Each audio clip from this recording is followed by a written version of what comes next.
Aquí estamos de regreso en el pique de Falotra de Tiva TV. Gracias por estar con nosotros. En esta parte del programa, Mario Ramos, analista de noticias, escritor, historiador y amigo. Bueno, estamos hablando del plebiscito. ¿Por qué el Congreso de los Estados Unidos no quería hacer un plebiscito vinculante para resolver el problema del estatus de Puerto Rico? ¿No será que para ellos el estatus de Puerto Rico no es problema? Para cada congresista no, porque cada congresista está pendiente a su jurisdicción. Claro. Y además, ya Puerto Rico, lamentablemente, no está en el radar de los intereses geopolíticos de los Estados Unidos. Pues antes estaba la Marina. Antes estaba la Marina, las bases aquí en Puerto Rico. Sí, estaban las bases. Cuando la Guerra Fría, pues tenían una importancia tremenda porque también tenían un país comunista a 90 millas exportando la revolución por toda, Latinoamérica. Y de hecho, en ese momento, en la historia reciente, Cuba era un aliado de Rusia, Exacto. al extremo que llegó a tener hasta unos misiles allí Sí. rusos apuntándose a los Estados Unidos. Y entonces, pues, todo eso cambia en el 89, cuando cae el muro de Berlín, se desintegra la Unión Soviética. Y entonces, pues, se queda Cuba sola y prácticamente, pues, Cuba cambia su política. El sandinismo termina en el 90, termina en Nicaragua, que era el segundo país comunista que había, no tanto como Cuba. Y entonces muchas guerrillas en Latinoamérica empiezan a abandonar la lucha armada. Todavía seguían unos cuantos, pero ya no era lo mismo que antes. Una persona como Pepe Mujica, que había sido un guerrillero, había estado en la clandestinidad por muchos años, entonces ingresa a un partido. Ese era el presidente de Uruguay. De Uruguay, entra el proceso democrático, igual que otros más, y entonces pues todo eso cambia. Y aunque la gente... En Nicaragua estaba Ortega. Ortega, que está otra vez, pero ahora no, está más liberal ahora, más moderado que la vez anterior. Y entonces, pues, todo eso incide en Puerto Rico. Entonces, pues, ahora hay una manera distinta de hacer la guerra, no es como antes. La tecnología militar es una cosa extraordinaria. Y entonces, pues, ya Vieques y Ceiba, pues, no tenían ninguna importancia, se fueron. Ya Puerto Rico dejó de tener una importancia militar. Por ende, eso va de la mano, una importancia geopolítica. Y mira si dejó de tener la importancia de geopolítica, que Venezuela, que están estos disturbios, con enviar desde Guantánamo, desde las bases de Florida o del sur de los estados del sur, es más que suficiente. Si van a enviar aviones, ahora acaba de salir un portaaviones que costó 13.5 billones, que es el portaaviones más caro de la historia, el portaaviones Gerald Ford, que es una cosa increíble y puede tener qué sé yo cuántos cientos de aviones, por ende, decenas de helicópteros. Por ende, retomando la pregunta inicial sobre la resolución del estatus de Puerto Rico, en la isla podrá haber mucho interés en resolver esto, no necesariamente en Washington. De hecho, y ahora que menciona Washington, radicaron un proyecto para que Washington DC se convierta en estado. Sí, eso viene desde hace años. Y entonces no le hacen caso. Ted Kennedy llegó a presentar proyectos de estadidad para que Washington fuera estado, siendo él senador por Massachusetts. Lo que sí es que ese es el problema. Hay dos problemas. Cada congresista está pendiente de su jurisdicción, porque ahí es donde acumula votos. Y ya Puerto Rico ya no aparece en el radar de los intereses inmediatos y geopolíticos y militares de los Estados Unidos. Entonces, ¿qué sucede? Que la lucha, eso es para cualquier alternativa política, la lucha no es fácil, porque entonces habría que levantar el interés del congresista para que mire a Puerto Rico. Y eso cuesta. Y buscar la manera también de que los intereses que hayan en Puerto Rico, de Estados Unidos en Puerto Rico, que más bien son intereses comerciales de ciertos sectores de la economía de los Estados Unidos que tienen injerencia en Puerto Rico. Y hasta religiosos, porque el protestantismo también tiene aquí seguidores, el protestantismo en los Estados Unidos. Y entonces, pues habría que buscar esa manera. Este plebiscito, vuelvo y repito, si va mucha gente, puede ser tan contundente, jamaquear, como lo fue el resultado del no, la primera pregunta en el plebiscito del 2012. ¿Qué es mucha gente? mucha gente es que haya un % de participación. Siempre los plebiscitos, el % de participación es menor que en las elecciones. Pero si en este plebiscito, cuando hay boicot, por lo general la participación pues, va a ser menor, se espera. Pero cuando hay competencia, pues entonces eso como que crea una efervescencia en la militancia política, o sea, en la gente, y la gente se mueve a votar. Es mucha gente. No sé, tendrían que ser no sé qué número darte ahora mismo, pero que la cantidad de personas que vaya se vea que es una cantidad considerable que puede influir en un cambio de estatus en que Puerto Rico se convierta en considerable para los Estados Unidos. Exacto. Bueno, de hecho, pueden buscar el libro de Mario, está disponible ya fuera del laberinto, está interesante. Vamos a darle la bienvenida a otra persona aquí con nosotros. Aquí está Roberto Rivera, nuestro colaborador también. Roberto, saludos, bienvenido. Saludos, saludos, gracias por... Está estrenando nueva fachada. ¿Qué es lo que hay? Algo de eso.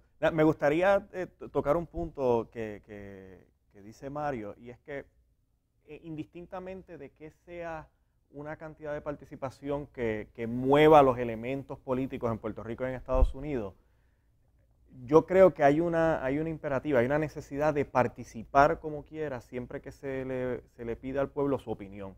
Eso es uno de los fundamentos de la democracia y tenemos que ejercitar ese derecho. ¿Cuánto de eso es necesario para mover, ¿verdad?, la aguja política en los Estados Unidos? Pues eso queda por verse. A la misma vez, ¿verdad?, tenemos que reclamarle a nuestros líderes que sean consistentes. Es de particular interés para mí que el grupo que quería la soberanía y la independencia, mientras tenían el muñeco montado porque era estadidad o independencia, estaban participando, y ahora que cambia, ¿verdad?, hay 50 argumentos. No, que si no tiene el aval de los Estados Unidos. Está bien, pero es que ningún otro plebiscito previo había tenido el aval y participaron. Ahí está su fórmula, defiéndala. Esos son elementos de la política local, porque de la misma forma también te digo, es raro, o no raro, es interesante cómo las personas que están diciendo muy poca gente fue a participar, eso no vale, son las mismas personas que están ahora mismo pidiendo un boicot. Entonces tú no puedes cantarte y bailar, tocar el instrumento y bailar a la misma vez. Y eso es un poquito, en mi opinión, deshonesto en términos intelectuales, porque, oye, vamos a auscultar el sentir del pueblo en ese sentido. Lo que pasa es que aquí hay otro elemento que normalmente se discute la política en Puerto Rico, vista desde Puerto Rico. Y hay que verla, como nos estaba explicando Mario Ramos, vista desde el punto de vista del Congreso y los congresistas. Por ejemplo, en este plebiscito originalmente no estaba el territorio. El Departamento de Justicia de los Estados Unidos, muy convenientemente para ellos, incluyen el territorio. ¿Cuándo el problema ha sido la solución? ¿En qué momento? Nunca, entonces... Esa estrategia de ellos, del Congreso o de los Estados Unidos, es decir, yo le puedo poner esta bolita ahí, ustedes se entretienen ahí y yo tengo la excusa para no resolver el problema. Pero lo que pasa es que los que dicen que el territorio es el problema somos nosotros aquí. Por eso. El planteamiento tuyo de cuando el problema es parte de la solución es que eso no es lo que los Estados Unidos están viendo. Ellos no tienen ningún problema con el territorio.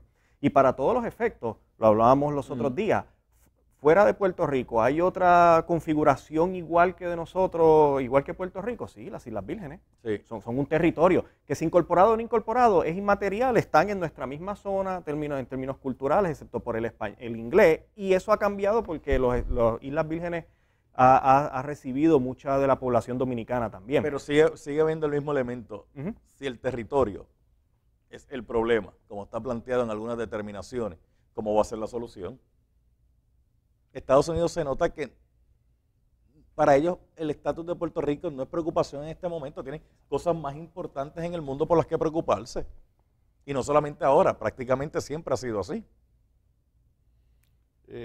Los Estados Unidos, por ser una potencia, tienen miles de intereses inmediatos, diarios. Sí, ningún congresista, ningún presidente, bueno, a lo mejor Donald Trump lo hace, quién sabe, se levanta y lo primero que hace es leer el vocero, o el Nuevo Día, Metro, Primera Hora, Caribbean Business, el que sea, no se levanta y dice, déjame ver qué está pasando allá abajo. pero hay que estar pendiente porque hay que ver la reacción y lo que va a pasar después del plebiscito, porque eso no acaba ahí, Independientemente del porciento de participación, eso va a tener una reacción en cadena, y va a ser una especie de reto y respuesta. Y esa respuesta pues eventualmente va a venir. Y para añadir a eso también el punto donde cuántos otros estados han tenido un plebiscito en el estado habilitado por el Congreso. Sean los que sean, hay definitivamente procesos donde los estados se han configurado, hecho sus propios plebiscitos y llevado al Congreso la petición. Si esa es la condición o no de Puerto Rico, está por verse. Lo que pasa es que todas esas cosas hay que analizarlas en el contexto histórico, claro. No son tampoco tan automáticos. Eso es como cuando hay gente por ahí que te dice, no, porque aquella gente hizo el plan Tennessee y se metió allí y a la cañona. Oye, cuando se llevó a cabo el plan Tennessee, el momento histórico no es como este momento que estamos viviendo. Se puede utilizar el mismo mecanismo, no necesariamente la respuesta va a ser la misma. Eso al igual como cuando Estados Unidos determinó anexar a Texas. Texas era propiedad de Estados Unidos. No, era una república independiente. ¿Era una república? Independiente. Vamos a repetir eso. ¿Texas era qué? Una república independiente. Era una república independiente. O sea, que hay mucha gente por ahí a veces que descarta. No, porque si somos un país independiente, una república, incluso hasta una república independiente podría convertirse en un estado. Además, Puerto Rico, es como dijo el juez Torrella una vez. Claro. Puerto Rico se puede hacer independiente y hasta es posible que siendo independiente entre como estado. Todas esas cosas se pueden dar y ya se dio con Texas en el 1845. Pero el 1845 y el 2017 son escenarios distintos, sí, con presidentes distintos y intereses distintos.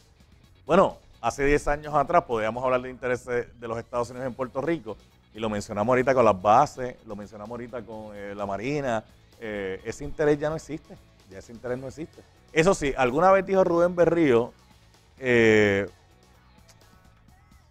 ayer Culebra, no, ayer Lares, hoy Vieques, mañana Puerto Rico. ¿Quién sabe? Vamos a ver. Pero y en el otro extremo de eso, yo diría que estamos en un mundo también globalizado y donde los intereses económicos tienen un peso mayor que el interés específico de un gobierno. ¿No sería muy difícil pensar? Defíneme el interés económico de Puerto Rico, ¿cuál es? Ahora mismo, y al punto que voy, ¿no será este proceso de una junta establecida por el Congreso para bregar problemas de una jurisdicción que para todos los efectos prácticos se podría equiparar con otros estados de los Estados Unidos, una prueba igual que las pastillas anticonceptivas? ¿Cuántas juntas de control fiscal no han existido en los Estados Unidos? Ahora mismo, corriendo varias juntas de control fiscal. Sí, pero no en jurisdicciones completas que se equipararían a un estado. Ese argumento de los PNP de que con la estadidad no se puede haber una junta de control fiscal, cuidado, quién sabe si esto no es una prueba. Ya hay juntas de control fiscal corriendo en todos los Estados Unidos. Eso es inmaterial, si es el territorio, si es la ciudad, si es el estado. La cuestión es que estos mecanismos existen y toman determinaciones. De hecho, Nueva York, ¿cuántas tuvo? Bueno, tuvo la de la ciudad. La de la ciudad. No sé de... A nivel estatal no ha habido ninguna, ese es el argumento de los estadistas, ¿no? Pero a nivel estatal eso es filfa a la última hora, porque Puerto Rico no es un estado. El tratamiento no tiene que ser igual a un estado. Claro. Mario, Fuera del Laberinto. Esa es tu nueva publicación. Sí, en Casa Norberto, en el tercer nivel de Plaza de las Américas lo pueden conseguir. Gracias a un millón. Vamos a la pausa, regresamos en breve.